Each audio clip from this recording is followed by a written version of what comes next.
Hola a todos y bienvenidos a otro pequeño video. En esta ocasión vamos a ampliar y a seguir trabajando con lo que ya veníamos trabajando, que era parte de anualidades. Vamos a seguir ampliando un poco esto. Voy a recapitular un poco y a profundizar un poco lo que ya habíamos trabajado en los videos anteriores. Esto porque sé que los dos videos anteriores quedaron un poco, bueno, con un pequeño problema de audio.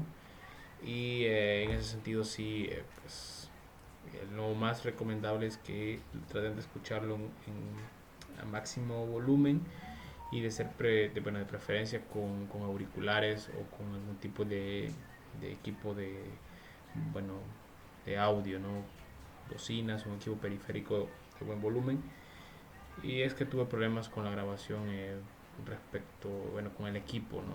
Y realmente fue lo mejor que pude hacer con el equipo que tenía en ese momento. Pero bien, bueno, recapitulando un poco, logramos, bueno, primero definimos lo que era bueno, definimos primero qué era una anualidad, de qué trataba y las características de una anualidad. A partir de las características de una anualidad vimos que se podía realizar una pequeña clasificación de anualidades, ¿no? Esa clasificación tomaba en principio tres criterios. El primero de los criterios que se tomaba en cuenta era el tiempo. Y cuando hablamos de tiempo, pues hablábamos de eh, si las anualidades eran ciertas o contingentes. A esto nos referíamos es si conocíamos todos los aspectos del tiempo o desconocíamos algunos aspectos. Entonces dentro de la clasificación teníamos la clasificación por tiempo, contingentes eran aquellas donde desconocíamos fecha final o fecha inicial o ambas, y anualidades ciertas donde nosotros conocíamos los plazos, el tiempo de inicio, el tiempo de final, el último periodo y todo lo demás. Luego la siguiente forma de clasificarlas era el interés, y aquí pues decíamos que se clasificaban en simples o generales. Hablábamos de anualidades simples cuando los periodos de capitalización con el periodo de pago coincidían ambos, y anualidades generales cuando los dos periodos pues no eran iguales, no coincidían. Y la tercera forma de clasificarlas eran los pagos. Aquí hablábamos de eh, anualidades vencidas o anticipadas. Es decir, si los pagos o rentas aparecían al final de cada periodo o aparecían al inicio de cada periodo. Y entonces ahí teníamos la tercera y la cuarta clasificación es cuando hablábamos, o el otro criterio, cuarto criterio mejor dicho, era cuando considerábamos la iniciación de estas anualidades, cuando inicien. Si las anualidades iniciaban inmediatamente después de haber llegado al acuerdo o firmado el contrato, es decir, una vez dada la fecha inicial, en el periodo inmediato siguiente a la fecha inicial ya habían pagos o rentas, entonces nosotros hablábamos de anualidades inmediatas. Si por el contrario en nuestro esquema de las anualidades el primer pago o la primera renta aparecía cierta cantidad de periodos posterior a la fecha inicial o la fecha en que se contrae la deuda o el contrato, pues entonces hablamos de anualidades diferidas. Y ahí están pues básicamente todos los tipos de anualidades que podemos tener. Algo que era bien importante y que aclarábamos en su momento era que estos tipos no son mutuamente excluyentes. Es decir, el hecho de que yo clasifique mis anualidades, por ejemplo, por tiempo, ¿no? Yo vengo y las clasifico en generales, eh, perdón, por interés, por ejemplo, y las clasifico en generales. No significa que las generales, estas anualidades no pueden ser diferidas, por ejemplo, y no pueden ser anticipadas, ¿no? De acuerdo, entonces todos estos tipos básicamente se complementan. Entonces una anualidad debe de tener alguno, algún tipo de estos cuatro. O sea, al final nuestra anualidad debe de cumplir los cuatro criterios en algún tipo. ¿A qué nos referimos con eso? Pues significa que cualquier anualidad que nosotros estemos trabajando debe de ser o cierta o contingente. Luego debe de ser simple o general. Luego debe de ser vencida o anticipada. Y finalmente debe de ser inmediata o diferida. O sea que debe de cumplir los cuatro. Alguno de los criterios de esos cuatro. Ya, a eso es lo que nos referíamos. Bien, dicho eso, bueno, luego se hizo una deducción de la fórmula del monto para una anualidad eh, vencida, y se hizo la generalización, ¿no? Llegando a que el monto de una anualidad vencida era igual a 1 más i elevado a la n menos 1, todo esto dividido entre i. Esto para el caso más simple, y este caso es cuando i se capitaliza en los mismos periodos que n. Es decir, esto es para cuando mi tasa se capitaliza en periodos que coinciden con el tiempo. Por ejemplo, si yo estoy hablando de años, mi tasa se capitaliza anualmente. Si mi tiempo lo tuviera en meses, mi tasa se capitaliza mensualmente. Entonces, para ese caso es esta fórmula. Y luego, cuando ya esto no es cierto, nosotros generalizábamos la fórmula y llegábamos a que la fórmula era 1 más i entre p a la n por p menos 1 sobre i entre p, ¿no? Algo parecido a lo que hacíamos con el interés compuesto. Y entonces esta era la fórmula general de las anualidades. La forma de deducir esta fórmula, valga la redundancia un poco ahí, no es otra más que hacer una pequeña observación. Y ve, ojo, sigo recapitulando todo esto porque por la cuestión de que los videos anteriores puede hacer que no se entiendan perfectamente. Entonces, ¿de dónde salen estas fórmulas? Pues la idea es muy simple. Ojo, y toda esta fórmula está hecha para una anualidad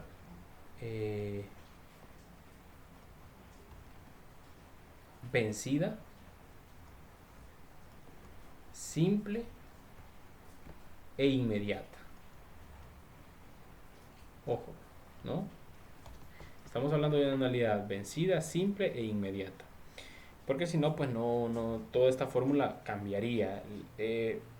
Por el momento, en todas las fórmulas que vamos a trabajar ahorita, lo vamos a trabajar para anualidades inmediatas. Las anualidades diferidas las vamos a trabajar luego, y las anualidades generales también las vamos a trabajar luego. Todas por el momento van a ser anualidades simples u ordinarias, y además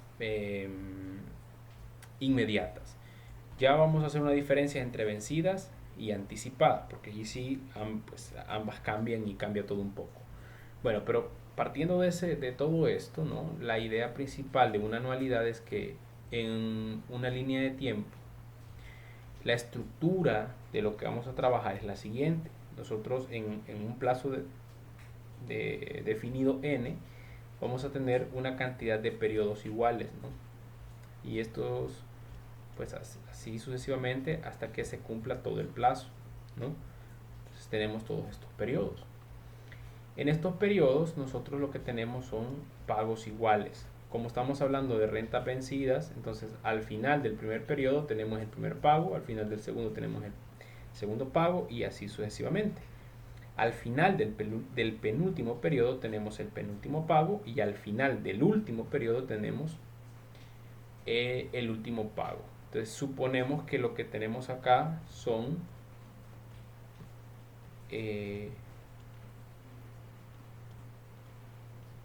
n periodos. Estamos trabajando con una anualidad de n periodos. Pues todo bien, hasta ahí perfecto, perfecto. Esta es la idea. Tenemos una cantidad de pagos iguales durante n periodos.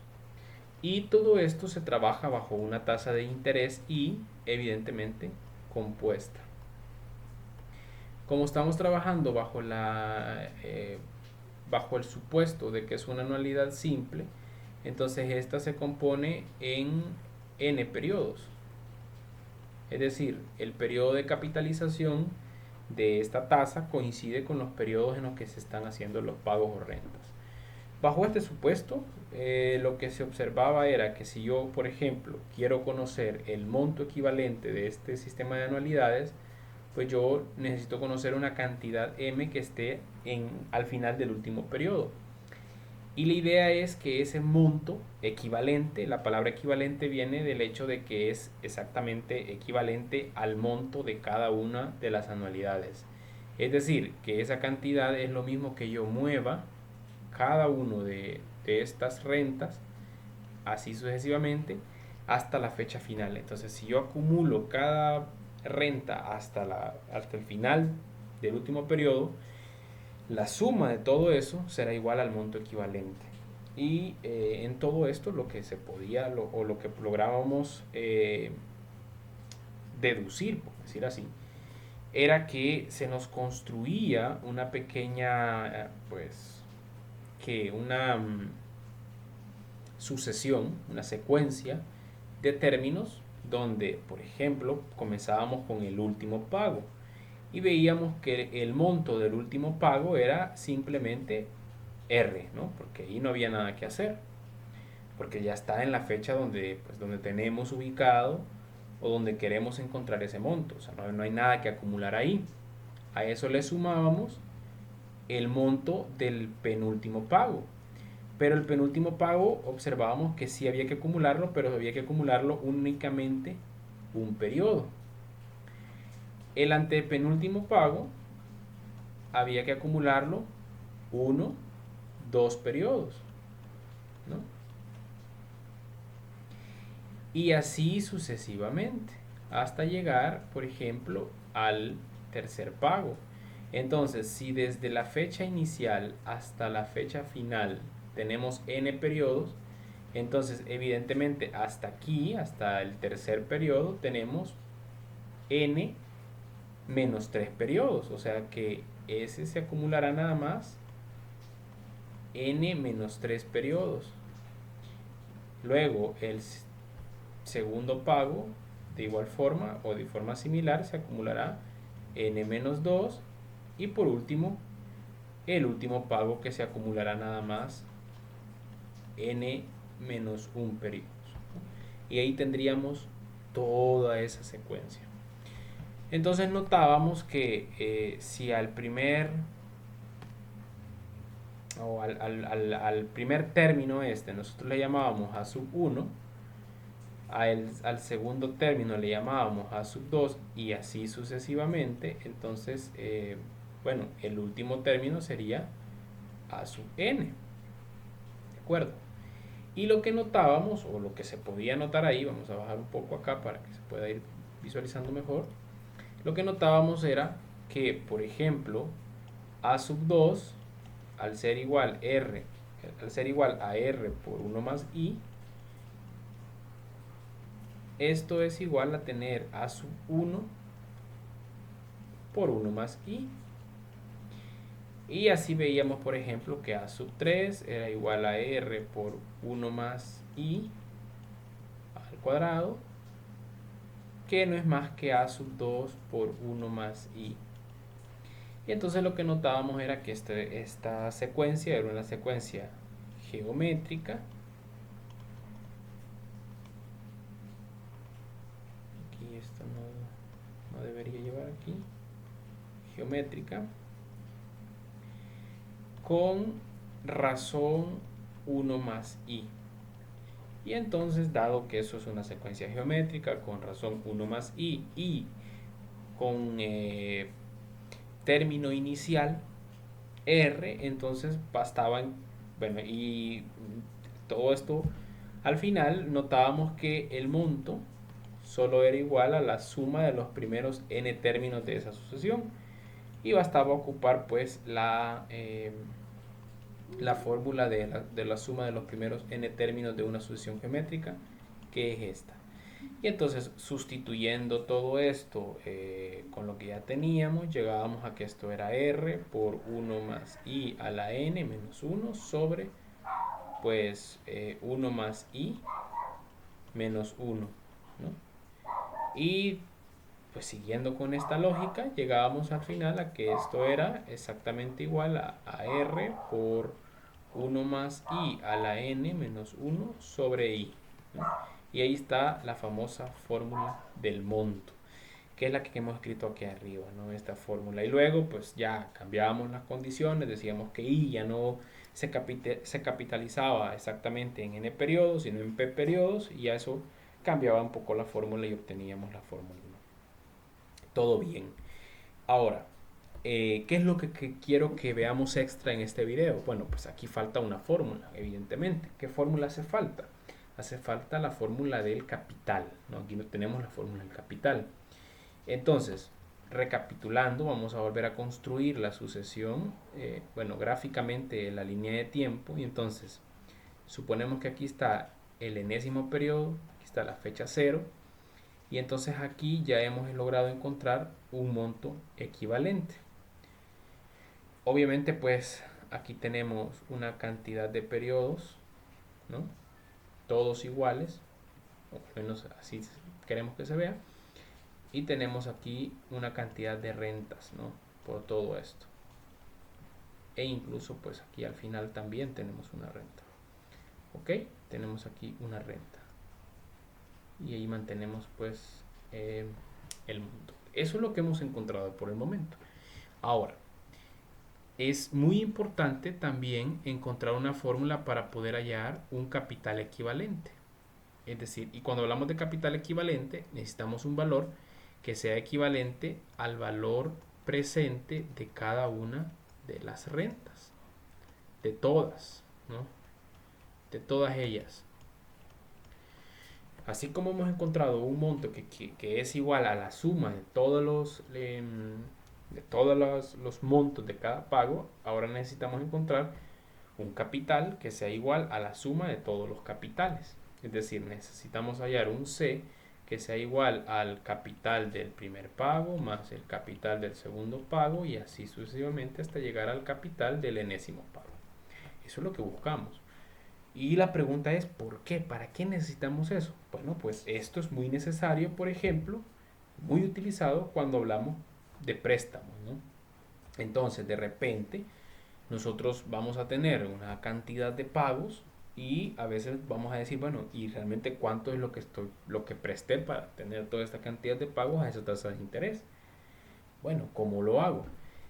Una de las formas de deducir esta pequeña fórmula, vale la redundancia, es siguiendo el mismo proceso que hicimos con el monto, ¿no?